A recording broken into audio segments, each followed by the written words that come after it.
All right, everybody, welcome to another episode of Qumulex Radio, where I continue to try and jazz it up here in season 2 with intro music and graphics and everything else, but probably need to be a little faster on the button. I'm your host, as always, Josh. Aaron Newman is once again on site helping a customer, so doing good things. We appreciate Aaron. And we have a really awesome guest here today. I think you're going to recognize him, and you're going to probably recognize that view right there. We have Brandon Adams from Avenger Security, and I'm a big fan of your videos. Man, really appreciate you coming on. So for anybody that's not on social media much, that maybe hasn't seen any of your videos, you want to give just a quick intro about who you are and what you do? My name is Brandon Adams. I've founded several companies in the security industry. I myself practice security and fire, and along with that, we do intrusion or burglar alarm, and then we do access control, and then we do video surveillance, and then we're also licensed to do commercial fire. So we do commercial fire. All the solutions we do now are all managed. So everything has a monthly. Mm-hmm. We don't do any locally managed stuff. But I'm all about building a portfolio of clients and charging them for the solutions and services I provide. And then I try to show other people how to do what I do. So I have a business that I've set up to where I partner with individuals and other companies in a wholesale means, and then as a buying means for services and products in the security and fire industry. Wow, that's great. I didn't even know about that part of it. So you obviously have a huge presence on, TikTok and LinkedIn seems to be really growing for you. I mean, when you started out on TikTok, was that something you just kind of did for fun, or was that a real strategy? Did you know that was going to take off for you? So I didn't. I just did it kind of as I didn't really have any expectations. I still don't. I think, I wasn't using TikTok to try to find clientele direct. What I'm trying to do on TikTok is find other individuals that do what I do and try to relate with them and see if I can get them to contact me. As a security professional, I've been doing this I'm going on like over 20 years, and I feel like I have, maybe 10 years left, but I don't think there's really any more growth independently for me off my own effort. My growth that I'm seeking now is off showing other people how to do what I do, trying to, because everything that we buy and sell in our industry is all based on volume. Mm-hmm. So the larger partnerships you can have and the larger buying power and the more money you're spending on solutions and products, the better discounts and more negotiating power you have, and the more profit you're going to make. Not only that, there's a lot of people out there that, I don't claim to know everything about security or fire. I don't think anybody truly can know everything.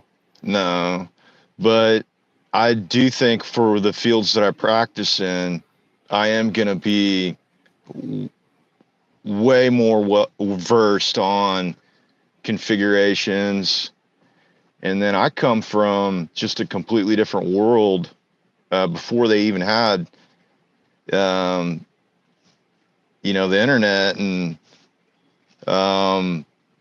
before you had applications and stuff like that, so for me, I don't have to draw anything out. I can, relay logic is a forte of mine. So anything for me from a electronics perspective, I don't think you should be using controls unless you absolutely need to. You can design systems that are all relay logic that'll never ever fail. That's why fire systems are all relay logic. They never ever freaking fail. They're designed to be like that. Elevators too, right? Yeah.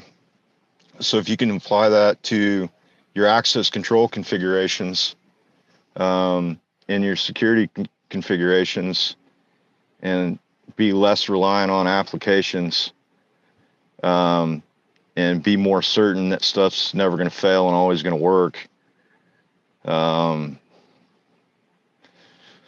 But I don't know everything. Well, if you ask my wife, I don't know anything. So you're doing way better than me. So I'm kind of curious then. So I like that. So you're trying to build like more of a community with people that are in the industry with you. And that's why you got started. And I know as somebody who has participated in that, I mean, did you hit the mark on that? Are you mostly getting more of an audience with people here in the industry, or are you actually finding a lot of customers that way? I mean, are you getting more than you expected with that, or only what you expected? I'm getting way more than I ever expected.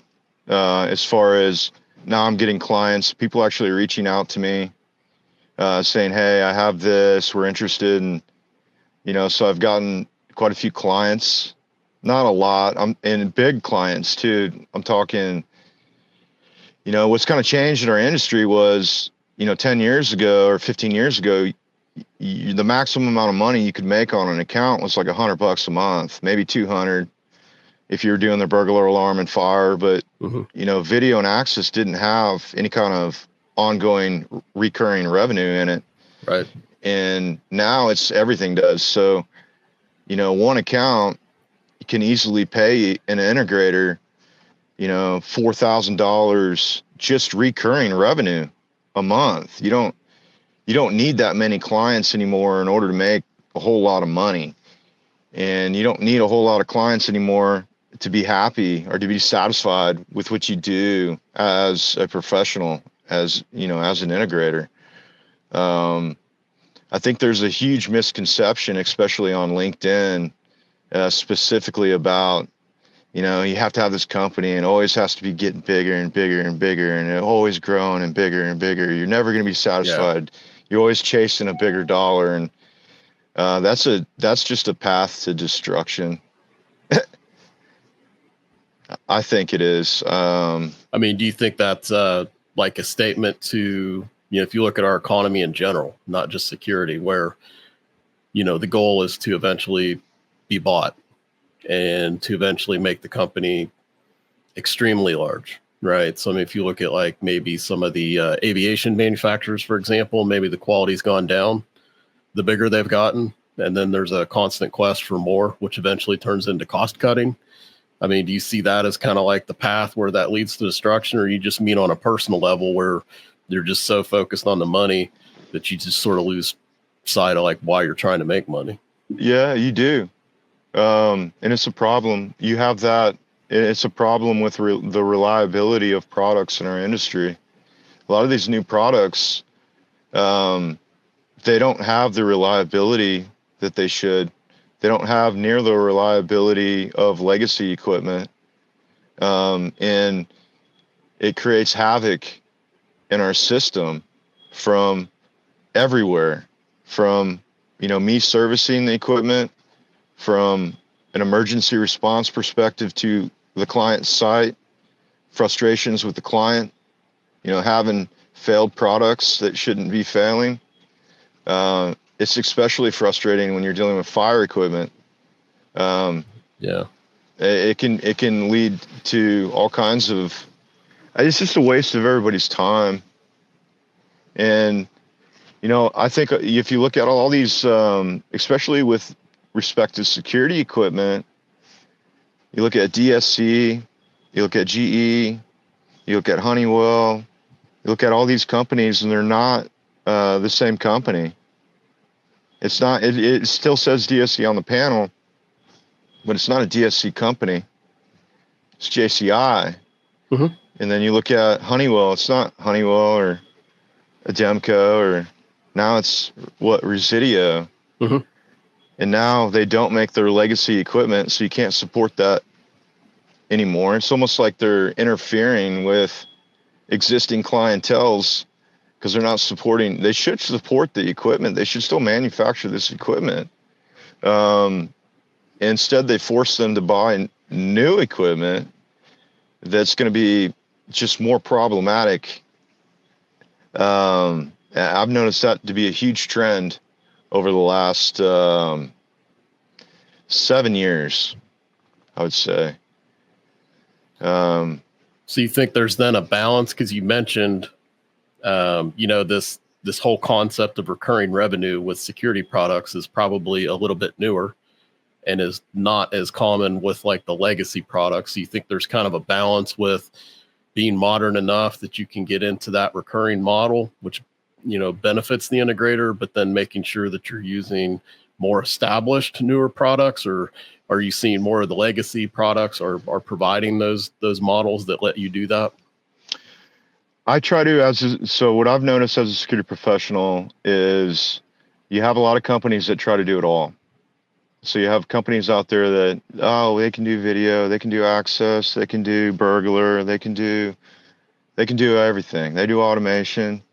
The problem is they don't do one thing really well. And so what we're finding is the managed solutions, the ones that focus just on just video, are they going to be the best solutions? And I don't say that I know the best solution. I've researched a lot of different solutions, and I don't really like any of them. I mean, to be honest with you, I don't think that they're where they need to be. I have a hard time with, how they choose to operate. And, a lot of them, they're not dealing directly with the client. So they do some stuff that I don't think is it's just the way corporate America is. They act somewhat unilaterally with respect to how they're operating. And it creates havoc when you have a personable relationship. I think security needs to be regulated on how it's sold. You can't use the same kind of sales tactics that you use with, other services like networking or AC service or electrical, or you really need to make sure that there's a personable tie to the integrator and the client, in making sure that everybody kind of knows what's going on there. I think where a lot of these enterprise corporations fail is they divide it out so far. They have a sales guy, and the sales guy really doesn't know how it's installed or configured. He's selling something. He doesn't even know how it's installed. So what we do, our company, and I operated like that, I was a dealer for a corporate enterprise organization. We signed about 3,000 clients for them. And then, we had some legal disputes and we separated out. And that's when I went independent, went private, and started building my own portfolio. But why I changed the way I operated. So we completely got rid of all of our sales people. And now we consider all of our guys, we call them integrators. And we have it to where our integrators are going to be responsible for explaining and doing what, things for the client. So they're directly, their client's direct link to any kind of help or any kind of anything they would need. They're expected to know where everything's at, where it's all wired, how to fix anything. It just alleviates any possible confusion or loss of content or context. And with security, you do have a lot of turning wheels. Sometimes you got a lot of stuff. I mean, especially with access control. I mean, there's just so many questions.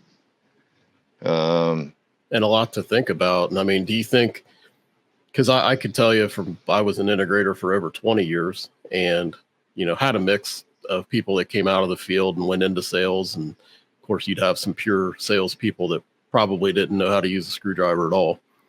I mean, I know that, from my experience, customers always really like talking to the installers, to the technicians themselves. They felt like they could get really good information. So, I mean, I assume you're probably seeing maybe better customer satisfaction with that, where they feel like that one point of contact for them is the same person that knows how it all comes together. They can really add like value to those conversations, and they feel better about what they're buying. Yeah, you have different kinds of customers too. So there's certain customers. I'll give you an example. I had a church, and what the church wanted was someone they could beat up. They wanted someone that they could call and they could jump at, and they could jump at them and they would fix the problem.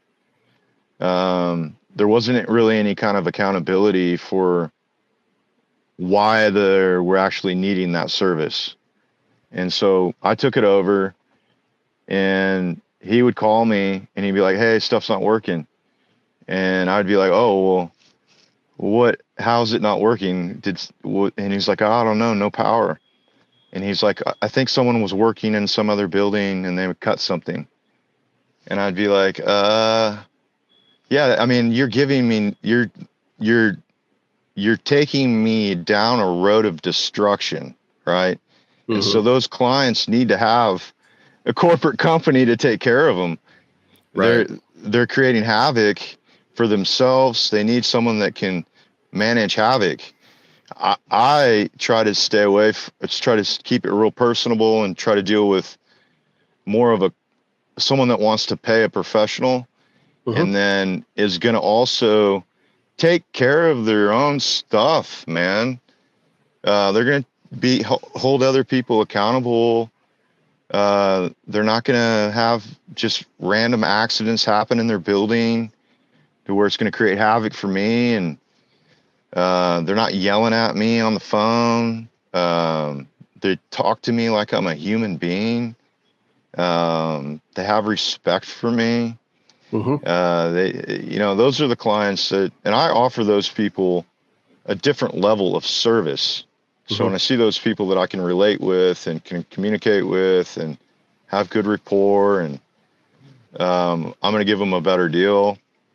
I'm going to try to help them more than I would someone that's and I don't really need any more clients. I say that, of course I want more, but I'm pretty content with what I have. I have some really big clients, and then I make more money. What's changing for me is I'm starting to make more money, not directly, indirectly, from helping other people, which is really cool. That is cool. So you've given two pretty good life lessons in this already. One is, social media, when you use it right, can put you in touch with a really good community and can actually help you build your business. Yeah. And another one that sometimes isn't popular when I'm dealing with my friends in sales is the fact that I think you need to understand, like, what is the right customer for you? Like, not just automatically chase any customer that you see. Like, you should have a good understanding of, like, yeah, you need to be a good fit for them. And maybe we get caught up in that sometimes, but maybe sometimes a customer isn't a right fit for you. And maybe they are going to, in the end, because I had customers like that as an integrator, and I love what you're saying there, because I used to, and I don't like using this terminology, but it was always said as like firing your customers. I was never afraid to move on from a customer and just say, look, this isn't right for you. We're not the best fit. We're going to move on. I would usually give them some recommendations of others.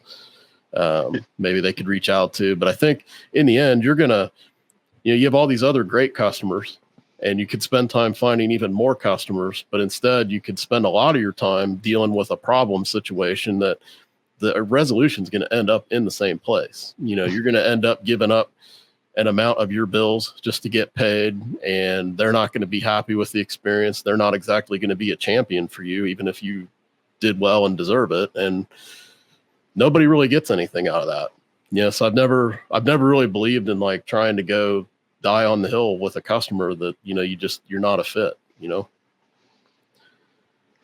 So I feel like that was along the lines of kind of what you're saying there.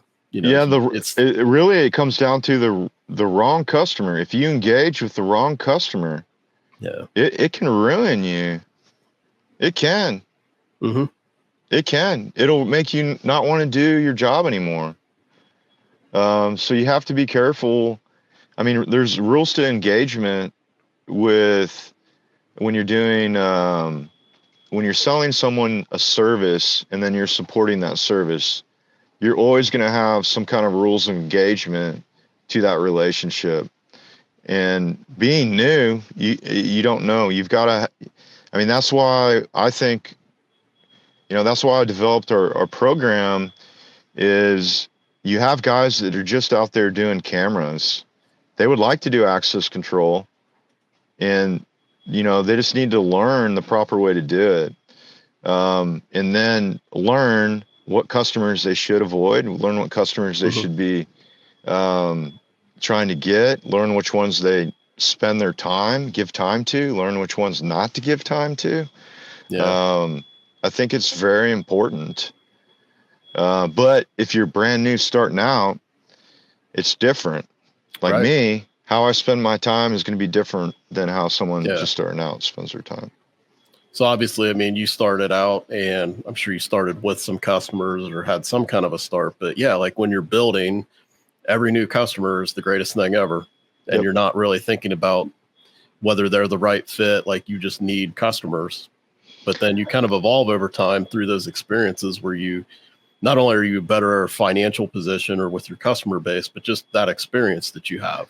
Like you kind of know the warning signs, you kind of understand based on talking to them, kind of like if you're interviewing a person, right?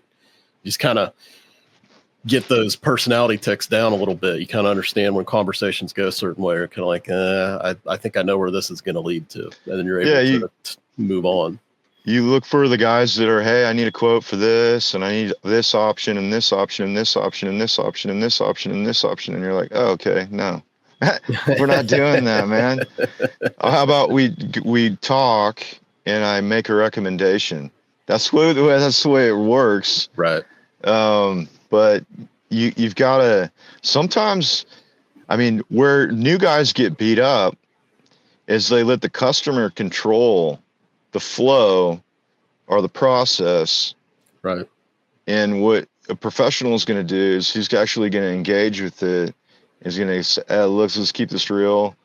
I need to talk to you. I need to understand what you want. There's just so many different options we can go with. I mean, you've got for managed access control, I'm selling 7 different options right now. So I need to talk to you so I can get a feel for what your expectations are, so I can marry you up with the right configuration. It's a lot. And you have a lot of companies out there.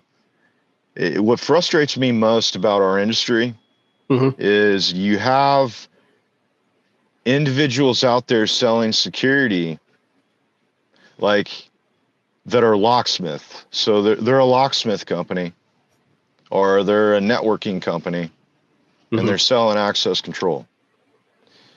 And so they're looking at it from the perspective, like if you talk to a networking company, they're looking at it from the perspective of, oh, well, we can integrate it into Active Directory, and we can integrate it from a networking perspective, and we can get the locks working. They aren't going through the whole facility and really looking at, okay, well, we need to make sure we have a request to exit here. Oh, well, this door is not ADA, so we should probably get it tied into the fire alarm. They're not, oh, well, I didn't know the Knox box had to open this door. The key in the Knox box had to open this door. What are you talking about? They don't comprehend the security portion of our business, and they do improper configurations in sensitive infrastructure. And so that's primarily what I'm trying to make my videos about is, I'm not really in it to try to make money off making videos. I have made a little bit of money off making the videos on social media through like TikTok, but my more along the lines of, I want to give all this business to private integrators nationwide. This business does not belong in a corporate infrastructure. Clients don't, they need to, everybody needs to be doing what I'm doing. That's honestly what I believe. The way I do business, the way I operate with my client, the way I treat my client, the way that we're personable with the client. It's needed in our industry. I think you lack accountabilities in the sensitive infrastructure, and it leads to disasters. It leads to bad things happening. Doors getting propped open on the backs of schools and no security details getting notified. Right. It's just common sense, and it's causing disasters. And then you've got authorities having jurisdiction. It's kind of the same thing, where they don't know the NFPA code, man.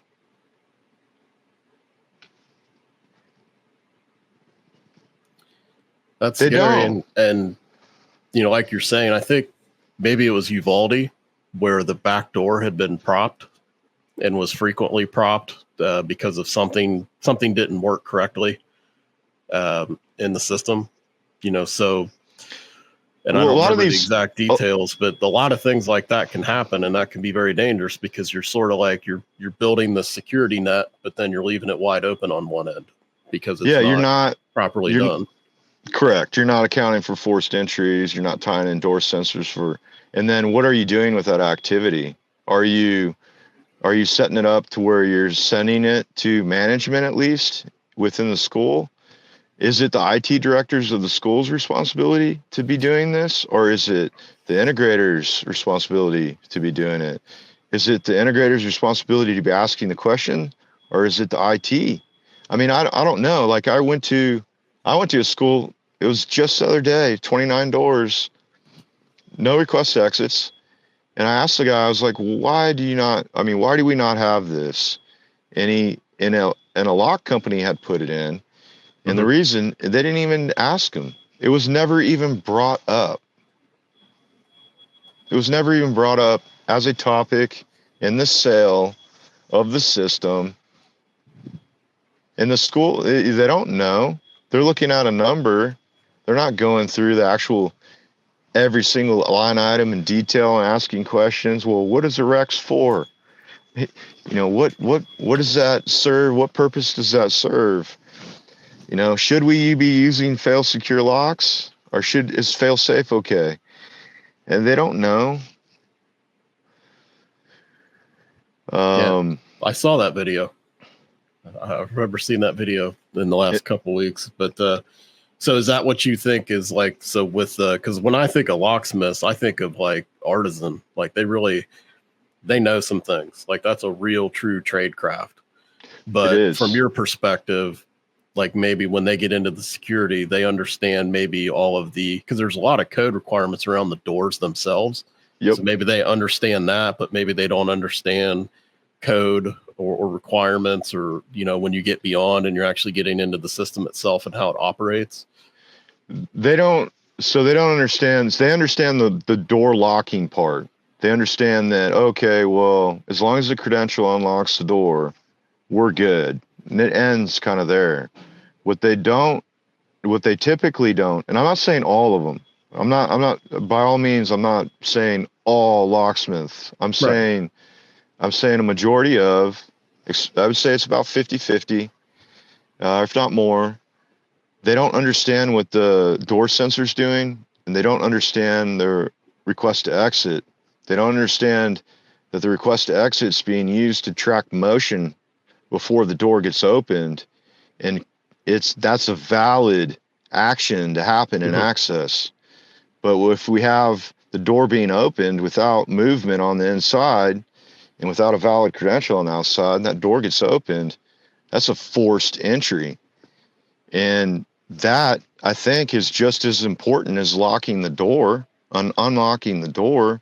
It's a security measure on the facility, and security detail needs to get notified. That's just common sense. I don't know. There's a lot of stuff with video doesn't make sense to me either. I have a lot of problems. I've been in 2 litigations with video. And, you know, the way that they're doing it now, it's just like common sense. It doesn't make sense.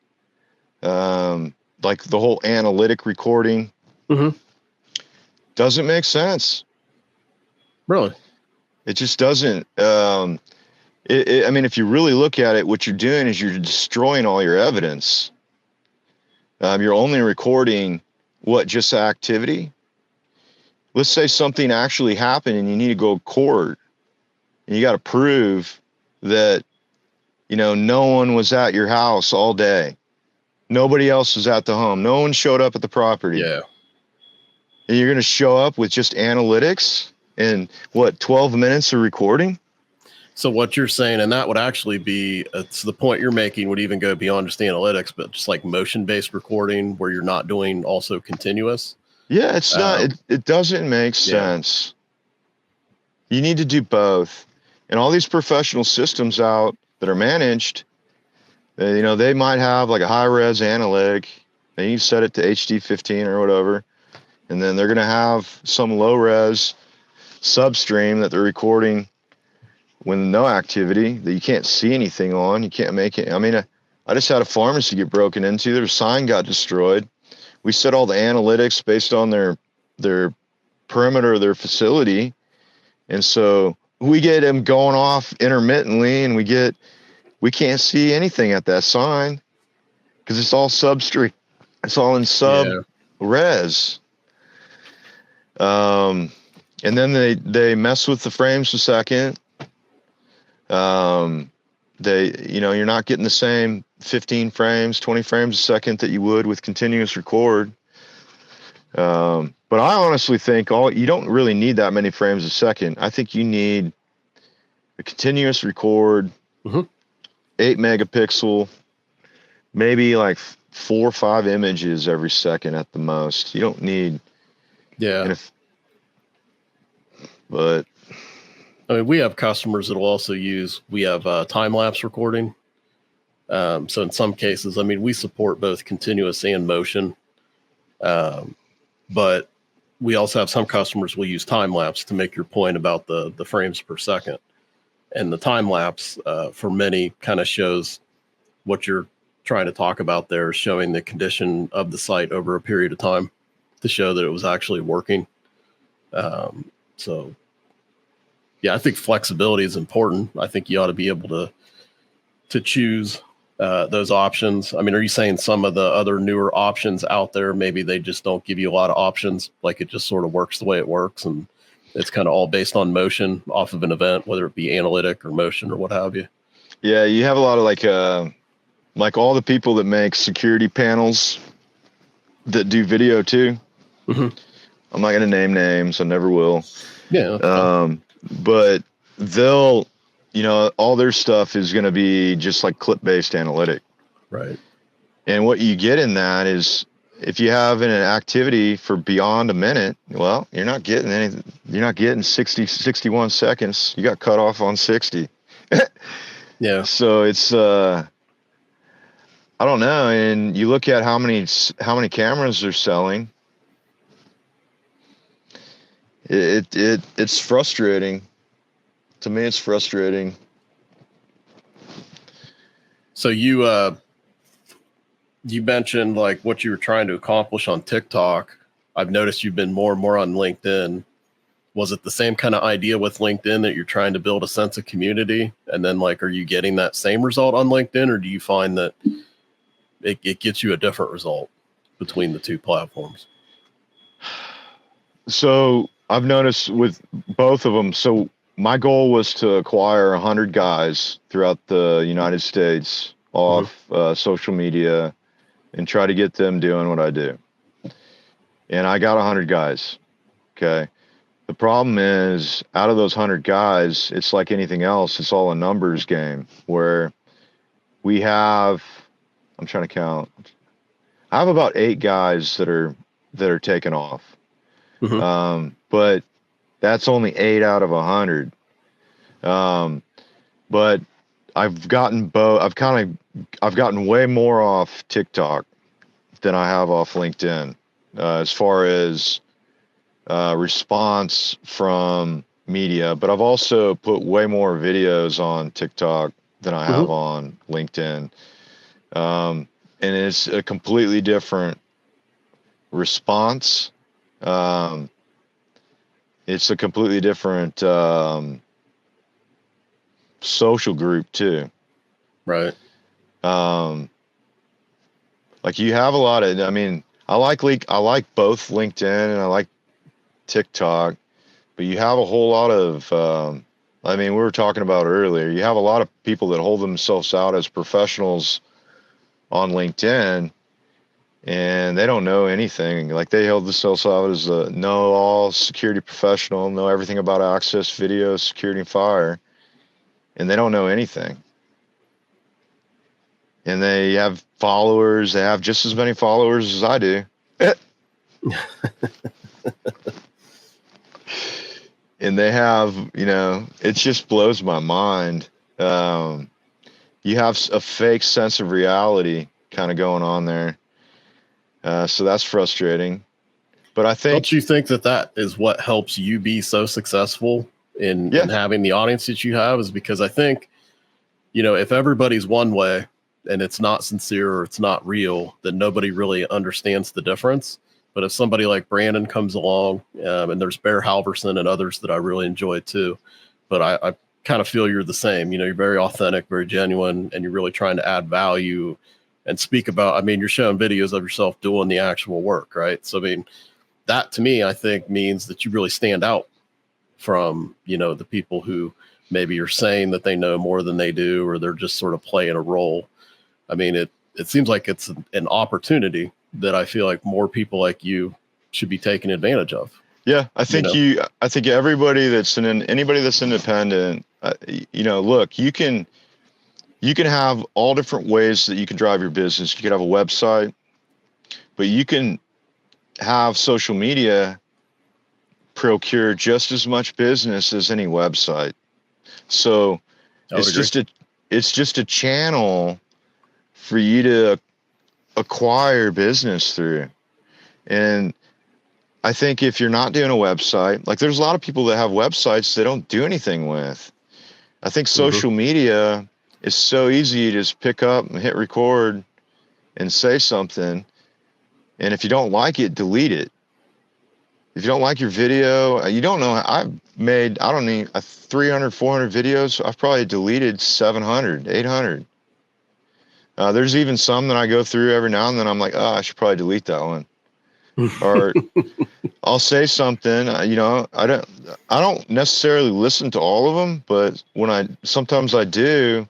I said, oh, I probably shouldn't have said that, or that's not necessarily true. But I don't care. Why? I think that too many people care about what other people perceive or think about them. And I think that's going to hinder your ability to grow so much. I think you stick with what you know. And what I've noticed is the videos that I think are like, I'll make a video and I'll be like, oh, this is a badass. And I said some really good things. And this is a really good video. I really like this video. It doesn't get any response. And then I make some stupid video that I'm like, no way that's going to take off. And it gets 500,000 views. Yeah. It has 500,000, you know, impressions. But never in my life did I think that I would get, I think last time I looked at TikTok, over a 90-day period, I had 1.4 million views, video views. And to me, that's just, man, that blows my mind. I mean, that's just like, I can't even imagine that. And I'm not even real people that watched your video. That's a huge audience that you're reaching. And I don't think that I don't have that big of a following. I only have 16,000 people following me on TikTok. I can't even imagine, like, it makes me mad. These women show whatever, and they have like 1 million followers. And I try to give some, you know, educational content. It doesn't bother me, but I don't have a lot of followers. I don't. And even on like LinkedIn, I don't have, it's under 3,000 followers. It's not a lot of followers, but it's something, and it's working. I mean, I'm getting business off it. LinkedIn's a little different. Five is a big following on LinkedIn. It's just very segmented the way that the algorithm works. You know, that it tries to keep everybody kind of sorted and filed. You know, TikTok seems like it's trying to push to a broader audience. You know, if people engage with it, if people really seem to like it, it'll keep pumping it, and it's not as focused on the follower count. I mean, I think there's some negatives with TikTok, but I'm on it now, you know, on 2 different platforms and trying to embrace it. I mean, I think that's where there's a big audience. I think that's where you can reach a lot of people, and I think that's pretty important. I definitely recommend anybody. I mean, pick one. I know guys. So we currently have like 20 partners, and most of our partners I've had for over 10 years. And all of our partners kind of run their own show. So they have their own websites, they have their own channel to try to get, you know, new business on. But I have partners that have built a business just off Instagram. Okay, Instagram alone, nothing else. I've had partners do it off, you know, a website where, you know, I myself build websites, and that's where I've gotten a majority of my clients is, you know, I built my website, and then I went through and did all the meta tags, titles, keywords, and, you know, did all the SEO work on it. And, you know, that's good. It's getting harder and harder to do that. I think social media is way easier to grab onto and build up. Yeah. Well, wait till I do my episode on ADA compliance lawsuits in the United States for websites. We'll see how everybody feels about websites versus social at that point. That's an interesting topic for another day. But I reckon that's one of the reasons I recommend Shopify. So if you're going to get a website, you know, they're getting sued too. Oh, are they? Yeah, they're hitting, and they're in fact because of the fact that there's e-commerce involved, they're targeted, but also because they're kind of working by vertical, platform, geographic area. Is my wife there? That sounds like my wife. But yeah, no, there's definitely people. No, all good. Shopify people are definitely getting hit with those. And there's becoming more frequent now where they're actually not even trying to get them to settle. They're actually going through with the suit. So for the full $75,000 on the first offense. And there's really no warning or, you know, period to fix it. So where's this happening at? Everywhere in the US. So I'm going to do an episode on this, but a little teaser. So what is going on is the Americans with Disabilities Act, as a government organization, is using private litigation as a means of enforcement. And so there is motivation, and what they do is they're using the Southern District in New York. They're using one of the districts in California. And I believe on a lower level, there's a federal district in Florida that's participating. And so these attorneys, which the number's growing, it started off with like 2, now we're like in the 40s, and it's just continuing to increase almost exponentially, and they're refining their processes. And so they have what they call testers. And so these are people who are disabled. There's a number of disabilities that are covered, not just actual blindness, but color blindness, inability to use a mouse, and having to use a special keyboard and having to navigate that way. And it's really just a game of gotcha, because it's all based on the Web Content Accessibility Guidelines, version 2.1, which is like a global standard. But in other countries, you're not allowed to sue. And it's actually kind of very similar to what we do here with ADA at a building facility, right? So if you have an ADA violation on a building, you may know that you can't just hurry up and sue them real fast and now they're stuck. You know, there's a process where they get to try to remediate that. And it's only when you ignore it, you refuse to fix it, so forth, that you're going to end up getting hit with a fine. But here, it's a game of gotcha. You have no recourse. And I don't think that very many people are even being educated about this. There's no PSAs or advertisements to say, hey, do you own a website out there? You should be watching out for this. You should be aware of this. I mean, it doesn't feel right to me from that perspective. But over half of them are focused on like Shopify and other networks. Wow. Where they're producing a large number of people who are doing e-commerce on their website. And I think you're doing some on yours, as well.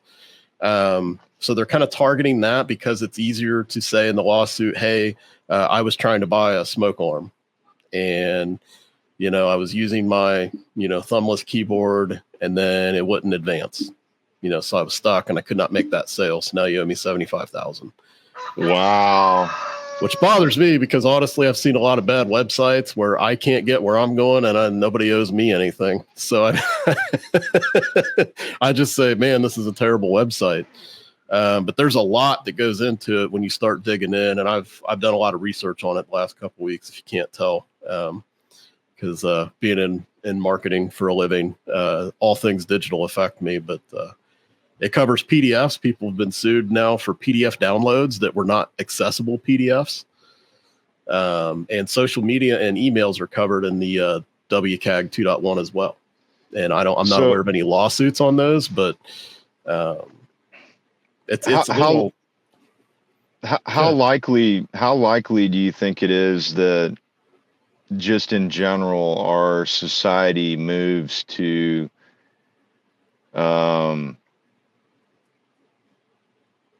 like a creator slash, what do they call the where manufacturers can join social media as a collaborator?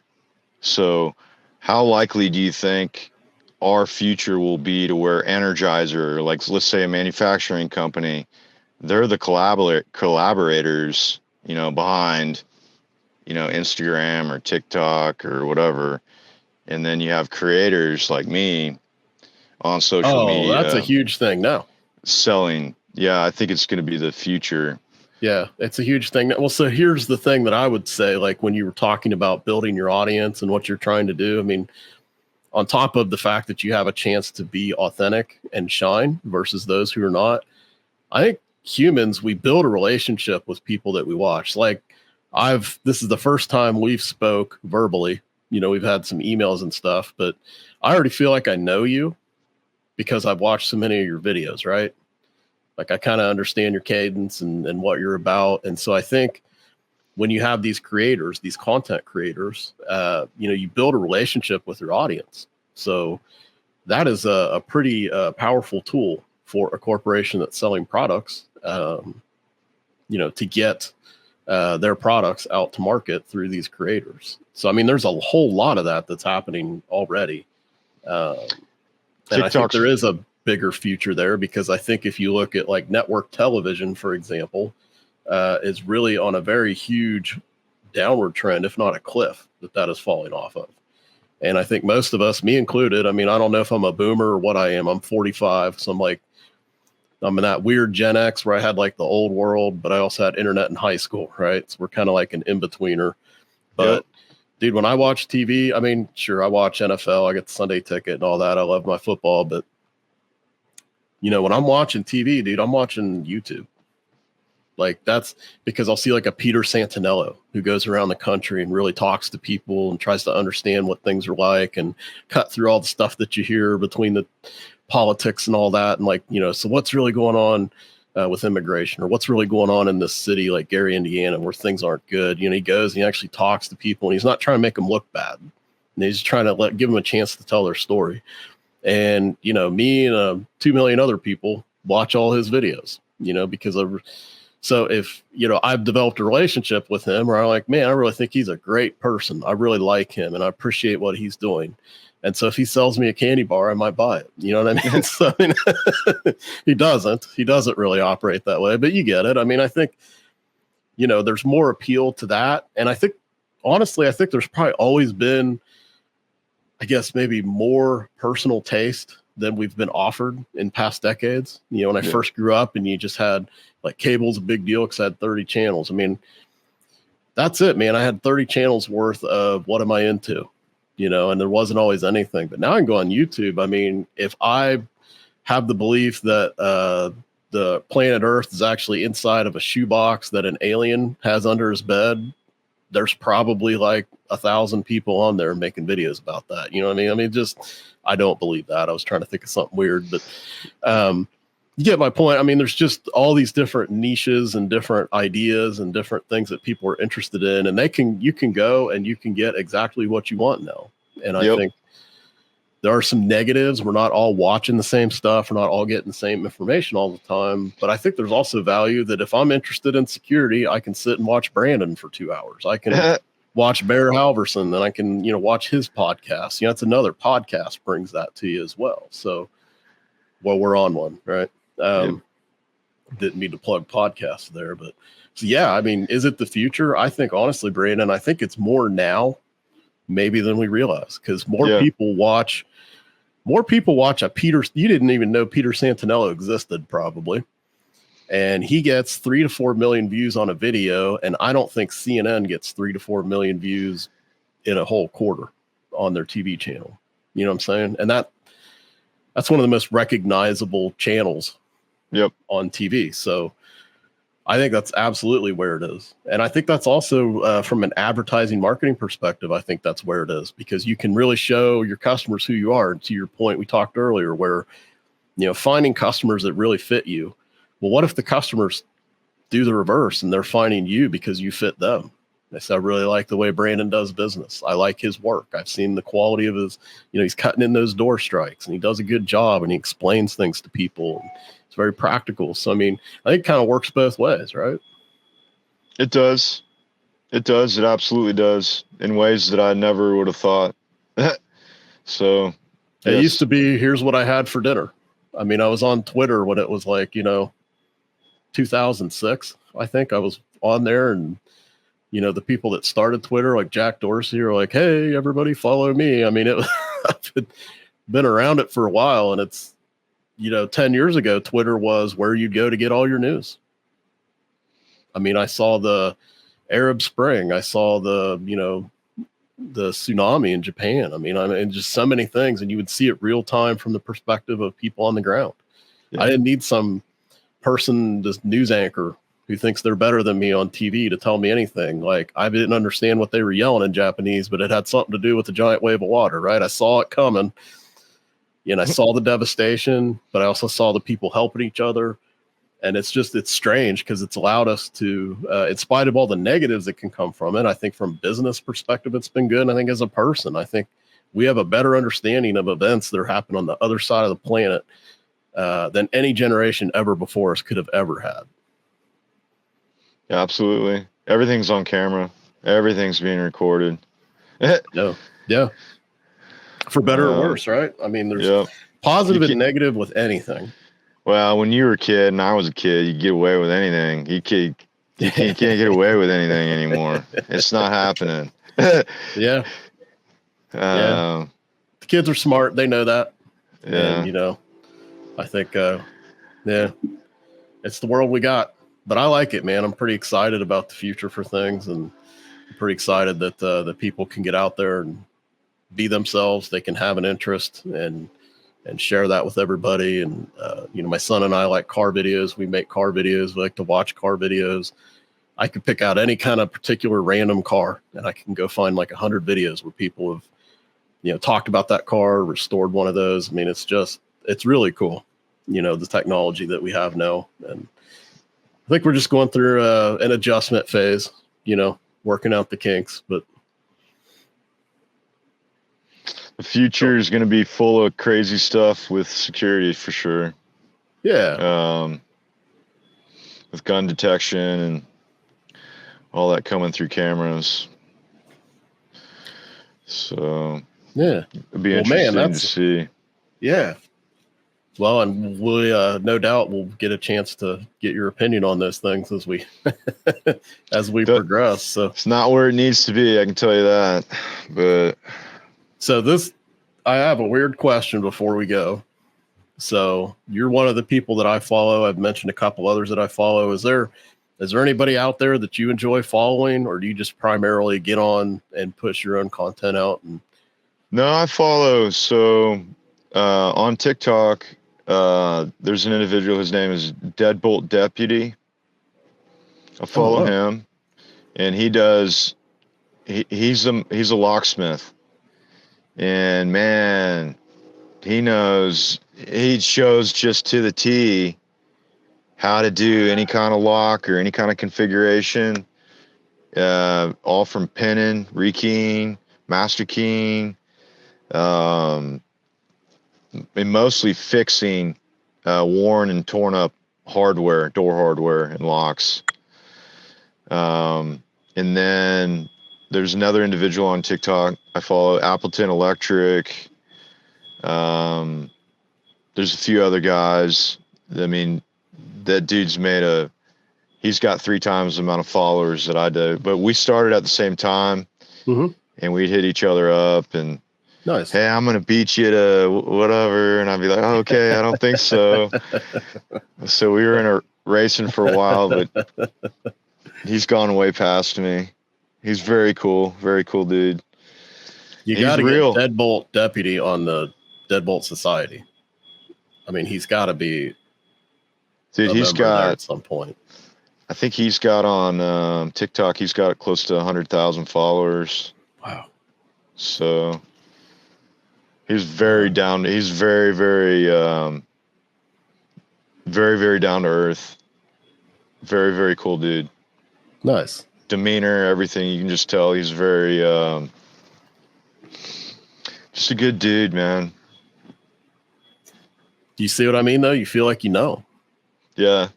You watch the videos over a period of time, feel like you really get to know that person. Not only that, we kind of. Well, you probably talk to him anyway, but I tell him to do stuff in my videos, and he does stuff. He'll make a video copying my video. So, he always says stuff about my content. I know he watches my content, so it's kind of cool. Nice. Yeah. Well, I'll have to give those folks a follow too. That sounds good. Well, Brandon, I really appreciate you coming on today, man. Like I said, I really enjoy your videos, really enjoy your content, really enjoy how authentic and sincere you are with everything. So hopefully when I comment now, maybe I can get a like or subscribe or something out of you. But I hope to yeah, I will. I try to follow. No, you're good. I try to reply on everybody if they're replying on my stuff. I try to. Yeah. But what don't you agree with that I guess say? Oh, okay. We can do that if you want. Yeah. Like I said, I don't. So here's the big one. And I saw, I didn't actually see this one on TikTok. I saw it on LinkedIn, and I think some others commented. I don't think I commented on it. I don't tend to comment negative things on there, but you had gone to, I don't know if it was maybe an ADI location. It might've been, and you were looking at some Hikvision. Yeah. Which, honestly, I have a Hikvision on my front porch. I mean, we're integrated with them as well. No problem. But it wasn't so much that I thought that you were willfully being wrong, but you had mentioned, like, you were kind of responding to some of the comments, right? And you were saying, well, seems wrong. Like, why don't we let China in the NDAA? Like, why are we not, seems like we're excluding them, right? Well, that just to me meant I don't think you really understood what the NDAA was or why it came about. And I actually typed up 2 paragraphs and deleted it. And I thought, Brandon doesn't know me. This is going to look like I'm lecturing at him or something. So I didn't really want to do that. But that if you knew what the NDA is, it would preclude, it would explain, like it would have answered that question for you automatically. So yeah, no, I get foreign countries and supporting allies, and when it comes down to cameras, though, it's sad to say that pretty much every camera has a back door, or most of them do, and or country of origin is often difficult for all parts that are put into a camera. So the NDAA, though, part of the reason was to alleviate that. I think that was absolutely very true. But do you think that they've done that? Yes. To the T? I think it's nothing's going to ever be 0 or 100 in this life. So I'm never going to say to a T, but I would say 90% of that T is written. And because there's real ramifications for a company for not being honest about their supply chain. So it goes beyond just where it's, there used to be games you could play like, well, where was it built? Where was it assembled? We're now down to the point where each of the components, we need to know where they came from, right? But the reason that it happened, just to put a little context, it didn't start with cameras, the John McCain Act, the NDAA. It started with the fact that, China made some really good equipment, honestly, and especially like networking equipment. And that equipment was able to be accessed, both the data as well as the operation of the equipment. And that stuff was being placed in cell towers, hospitals, 911 call centers, and so forth. And the real concern was that if we were to get into, say, like a wartime situation or something where it goes beyond just a friendly rivalry, they had the ability to really shut down everything. And so that is actually where it started and was initially really only enforceable like if you were a government facility. So immediately they said, okay, we can't have this stuff on our military bases. We can't have this stuff on Capitol Hill. We can't have this stuff in hospitals and police stations. And, this is a big risk. So we have somebody that we're sort of frenemies with, honestly. I mean, I think both our economies really require each other right now, to be honest with you. But it wasn't so much as a hatefulness to the people, but, China is interesting if you're into geopolitics or history. It is still a communist country. Mm-hmm. Nothing is really, there's no such thing as a private company over there. Any company there is on some level at a high level is owned by the PRC, People's Republic of China. So if we were to get into a situation, and hopefully we never do, I think war is the biggest waste of time and money, to be honest with you. I'm not for it. But if something happens and we were to be fighting with them, it's not comfortable, the idea that they could just shut down all our cell towers, our hospitals, our, police stations. Military and government at the federal level had a lot of this stuff in place. And that's kind of where it started. Was like, okay, this is a real, like, we're just not being smart. This is a vulnerability. And it was cheaper than Cisco. It provided all the same functionality. So, I mean, they got in with kind of like, they could pay people whatever. They weren't as worried about making a profit, as a country, so to speak. They could really place this equipment out there, and it gave them leverage. It gave them an advantage over us. And then it's kind of evolved, right? So, I mean, this has been out there for a while. John McCain has been dead for a while, but it's evolved where now it's gone beyond just government facilities, but just in general, certain types of products are not supposed to be made there. And it's really about if it's touching the network, because any of those devices can be sending, even if shutting down a camera doesn't shut down a hospital, they could certainly get access to the network that way. I mean, you can configure cameras these days to where they're not on the local area network. There's a lot of things you can do to protect. And I don't think what I have a problem with that people just want to hate. That's where I kind of step in and I'm like, okay, well, this is wrong. If you're going to say that any Chinese product, you were going to hate on Chinese products. I just don't agree with that whole, and that's kind of where my comments were directed at. And I sensed that, to be honest with you. That's why I said, like, I didn't want to appear to be lecturing or whatever, because I actually agree with that concept. I mean, to be honest with you, there's a lot of stuff right now that we don't make here. We don't have the capacity to make it. We can't make it. Without China, there's a lot of things in your house right now that you're not going to have. So, and I even if you don't like a government, the people over there are just people, just like me and you. You know, they have families. They're trying to make way. They're not, you know, we're not fully responsible for what our government does. We don't get to make those choices, and neither do they. Have less influence. So I'm with you. I don't like hating on a generic group of people for reasons like that. But I think that some of the people that were criticizing you, maybe it sounded that way. But I think that they take for granted that maybe someone would not either fully understand the NDAA, or maybe they would perceive it as just like a general statement of hate against people. Like their brains already skipped to like step 8, if that makes sense. Yeah, I get it. And that's what I felt like I was seeing. I'm fine. I've had a lot of people kind of look.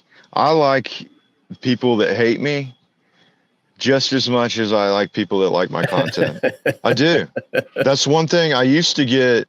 I used to kind of get mad at people when they said, like, they commented negatively on something, or they sent me some kind of hate. Yeah. But if you're taking that much energy out of your day to send some hateful thing my way, I'll take all that. I'll take it all. I'll take it all. I'll take all your energy. And to me, it's productive.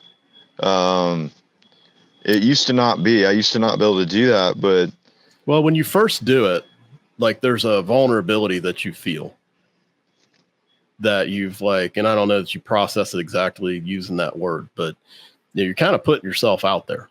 And especially if you're being honest and you mean well, it's a little appalling at first, the way that you can get some real negative comments, right? You're just like, well, why are you attacking me, man? I'm just trying to be helpful. I'm just trying to be nice. Like, where'd you come from? And I think I've kind of realized that either they're a bot, they're a 10-year-old that doesn't even know what the heck you're talking about, and they're just trying to have fun with you. They're just like a troll, or they're just somebody trolls. And some of them, honestly, are just people that if you actually saw them in real life, you'd say, oh man, I feel bad for them. Right. I mean, things probably aren't going their way, and probably about the only thing going on in their life is to go on the internet and make other people who are willing to go out there and show themselves, make them feel bad. And I think once you kind of understand that, it doesn't bother as much. Right. And I think it's okay to disagree with people. Yeah. I think it's okay to disagree with people's theories, the way people think, the way people process information. Yeah. Be different. I think it's important actually to be different. So I think that's something that we've lost a little bit. I hope we get that back. I mean, I'm an independent guy. I don't fall into anybody's camp fully. And I actually am one of those people. I'm always open-minded. Like, I actually do want to hear what people think and what their reasoning is. And I think it's healthy. I think you learn more. I think you grow more. And I think, honestly, you don't take things so personally when you're just trying to kind of learn. And it's kind of fun to give people a chance to explain themselves, and they don't feel like they're under attack. You know, yeah. I think we'll see more of that, man. I think things go in cycles. I think a lot of people want that. You know, I think more people want that than not. And I think we'll see more of it, but probably, you know, after the election. Yeah, it gets dangerous around the election time. You got to be careful. It's been that way my whole life, man. I mean, you know, it always gets a little contentious. You don't have the right. You don't have the right to think anything freely anymore. Yeah. Like I said, I'm independent, so nobody likes me, you know, around these times. I'm nobody's friend. Well, I'll put your contact info in the video description if you want. But I appreciate you. Give yourself a little shout out. Tell everybody how to find you, how to follow you. My name. You can follow me on TikTok, Avengers Security. Our name is Security Integrator. You can look up both the names. You follow me on LinkedIn. But I just try to give information to people to try to help them out, especially for new security companies. Try to teach some stuff that I know from being in the industry for as long as I have. But I appreciate everybody. I appreciate any opportunity. If you're interested in making contact, please make contact. I love it, man. Thank you so much for coming on. I had really high hopes for this, and it's far exceeded. This has definitely been my favorite episode, man. So really appreciate you, and really appreciate all of you out there that watch and listen. Really appreciate the following that we have, and we will be back soon. We have some really awesome episodes coming up. I think you're all going to find very interesting. So signing off. Thanks again, Brandon. This is Josh, and we'll talk to you soon. Thanks, Josh.